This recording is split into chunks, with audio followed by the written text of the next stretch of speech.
Assalamualaikum warahmatullahi wabarakatuh. Salam, Om Swastiastu, Namo Buddhaya, Eng Wedodong Pia. Sebelumnya ada pepatah bilang nih, kalau nggak kenal maka nggak sayang. Maka izinkan saya memperkenalkan diri. Nama saya Adini Nursifa. Saya dari kelas 11. Di sini saya akan membedah buku. Sebelumnya saya mau tanya nih, beberapa dari kalian pasti suka banget kan dengan membaca? Atau malah ada yang nggak suka? Kalau yang suka baca, biasanya baca apa? Novel, cerpen, sastra, puisi, atau malah buku pelajaran? Tapi di zaman sekarang ini, mudah-mudi kurang tertarik sih sama buku pelajaran. Tapi ya udah ya. Baik, kita akan mulai membedah buku. Kali ini buku yang akan saya bedah adalah sebuah novel. Di sini saya punya novel dengan tema The Setting Sun by Dazai Osamu. Nah, buku The Setting Sun ini memiliki 130 halaman, diterbitkan pada 1947, berlatar Jepang setelah Perang Dunia Kedua. Nah, kalian pasti sangat familiar bukan dengan Perang Dunia Kedua ini? Benar, Perang Dunia Kedua ini setelah negara Jepang mengalami kekalahan karena pengeboman oleh tentara musuh di bagian Hiroshima dan Nagasaki. Nah, di buku The Setting Sun ini akan ada 4 tokoh yang akan terus-terusan muncul di dalam ceritanya. Yang pertama adalah Kozoko. Kozoko ini protagonis atau pemeran utamanya. Pemeran utama ini seorang wanita berusia 29 tahun. Kemudian kakaknya Kozoko bernama Naoji, ibunya Kozoko, dan suaminya Kozoko bernama Uehara. Kemudian kita masuk ke alur cerita The Setting Sun. Buku The Setting Sun by Dazai Osamu ini memiliki alur cerita maju dan mundur. Alur mundur diperlihatkan ketika sang tokoh utama, Kozoko, memiliki flashback yang sangat mengerikan dan sangat tragis dalam hidupnya. Kemudian, Dazai, sang penulis sendiri menginginkan kita agar dapat masuk ke dalam buah pikiran yang dia tulis dalam bentuk novel ini. Dazai sendiri memiliki gaya penulisan yang cukup sangat kreatif dan sangat baik. Dia memiliki gaya penulisan melankolis, realisme psikologis, dan juga autobiografi dan juga tragis.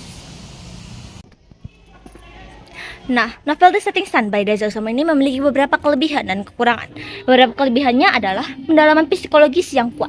Dazai sangat ahli menggambarkan perasaan, konflik batin, dan keputusasaan manusia setelah perang. Tema yang realistis dan relevan. Novel ini menggambarkan kehancuran moral dan batin Jepang setelah Perang Dunia Kedua.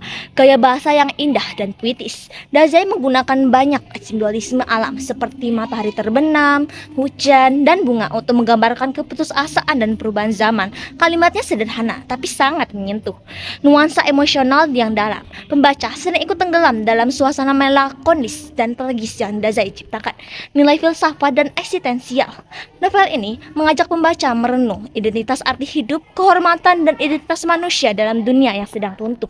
Kemudian beberapa kekurangannya adalah alur lambat dan banyak refleksi, nuansa gelap dan pesimis, tokoh yang sulit dipahami, tokoh-tokohnya sering berperilaku aneh dan tidak logis karena didorong oleh konflik batin yang kompleks.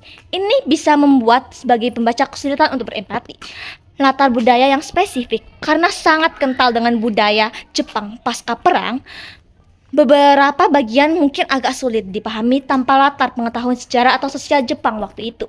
Kesimpulannya adalah novel The Setting Sun by Dazai Osamu ini unggul karena kejujuran emosional dan kedalaman maknanya, tetapi terasa berat dan lambat bagi pembaca yang tidak terbiasa dengan gaya introspektif dan tragis Dazai. Jadi kita di sini akan membahas singkat soal cerita dari novel The Setting Sun by Dazai Osamu. Cerita ini disampaikan lewat sudut pandang Kazuko, sang protagonis utama, seorang wanita berusia 29 tahun dari keluarga bangsawan yang hidupnya runtuh setelah perang. Ayah Kazuko meninggal karena gugur dalam perang. Ibunya telah lama sakit-sakitan dan tidak punya riwayat untuk hidup lebih lama. Kakaknya Naoji baru pulang dari perang dan terjerumus ke alkohol dan morfin. Kazuko berjuang mempertahankan martabat keluarganya meski hidupnya miskin di pedesaan. Ia menulis surat kepada Uehara yang menjadi simbol kebebasan dan pemberontakan terhadap norma lama. Namun, idealismenya hancur saat melihat bahwa baik Uehara maupun Naojinya, dua orang yang dia kagumi, sama-sama rapuh dan terjatuh dalam keputusasaan. Akhirnya, setelah kematian Naoji, Kazuko memutuskan untuk tetap membangun keluarga bersama Uehara dan melahirkan anak-anak untuk melanjutkan generasi baru dan membuat pendidikan baru yang lebih baik lagi. Nah, dari cerita tersebut ada beberapa pembelajaran dapat kita ambil, yaitu hidup tidak selalu bisa mengikuti aturan lama. Terkadang kita harus menciptakan arti aturan baru dari kehancuran. Kemudian perubahan besar selalu menuntut pengorbanan, baik secara moral maupun batin. Kejujuran terhadap diri sendiri lebih penting daripada mempertahankan citra palsu. Makna hidup bukan dipertemukan tapi diciptakan.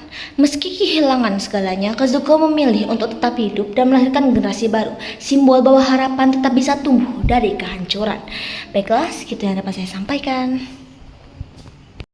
Mungkin segitu saja yang dapat saya sampaikan, tapi sebelum itu ada sebuah kutipan yang diambil dari buku ini, yang berbunyi, "We are the anti-cleaning aristocracy, we are the setting sun."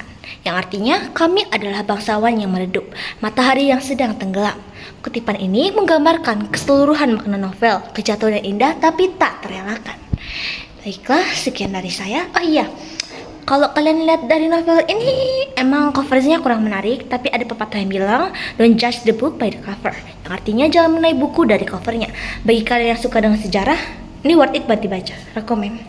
Baiklah, saya akhiri. Wassalamualaikum warahmatullahi wabarakatuh.